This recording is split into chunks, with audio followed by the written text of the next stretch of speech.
Hey, what's going on, guys? Patty's Luck here, and today I'm going to go over my favorite Hunter Void build for a regular 50 wave onslaught. This build centers on weakening targets and going invisible in order to gain volatile and devour. As customary, this build does focus around the Gyrfalcon chest piece. I don't get too picky around the armor mods, but for the legs, I do like to use a little Void Surge just to give a little extra damage to the volatile. This build does go on a Void weapon usage. So there are a few options that you can use here. One option is Dead Messenger. This helps with the perk Thresh, where killing combatants with the weapon generates a small amount of super energy. In this case, we're using the Moebius Quiver.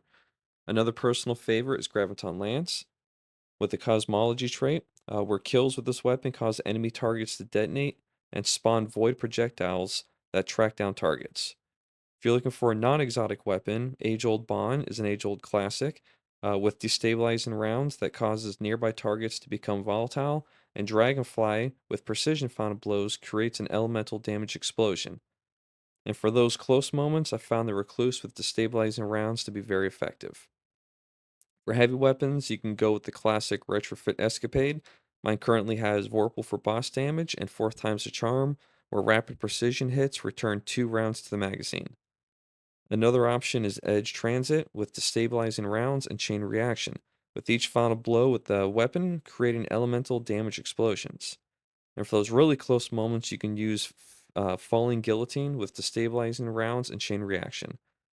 For the Void build itself, we're going with the Nightstalker subclass using Shadowshot Moebius Quiver. The effect we're looking for here is after tethering enemies, it weakens and suppresses them for yourself and other team members. You have 2 volleys, targets become volatile, and we're also creating orbs of power. Next, we're using Marksman dodge.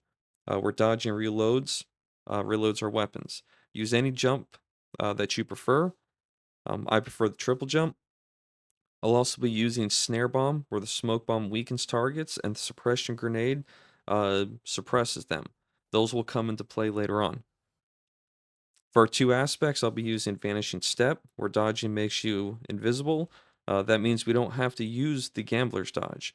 We're also using Stylish Executioner, where defeating a weakened, suppressed, or volatile target grants invisibility, effectively backing up the Gyrfalcon chess piece. There will be a continuous chain of weakening, suppression, and volatile the whole time throughout this build using your snare bombs and suppressor grenades. Looking at our fragments, we'll be using Echo of Persistence, where Invisibility and Devour have increased duration. We'll also be using Echo of Cessation, where finishers create bursts of void damage that causes nearby combatants to become volatile. The big perk here is defeating volatile targets creates a void breach. Echo of Instability helps when defeating targets with grenades. And with that, it grants more volatile rounds. And at Echo of Starvation, we're picking up a Void Breach or Orb of Power grants Devour. Devour is important because final blows restore health, grant grenade energy, and extend Devour even longer.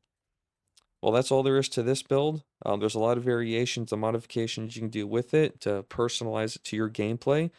If you found this helpful, I'm going to put together some more of my favorite builds. We're a small and growing channel, so it'll mean a lot if you enjoyed what you saw to hit that subscribe button, hit the notification bell, or just drop something in the comments to let us know what you think. Until next time, stay lucky, gamers.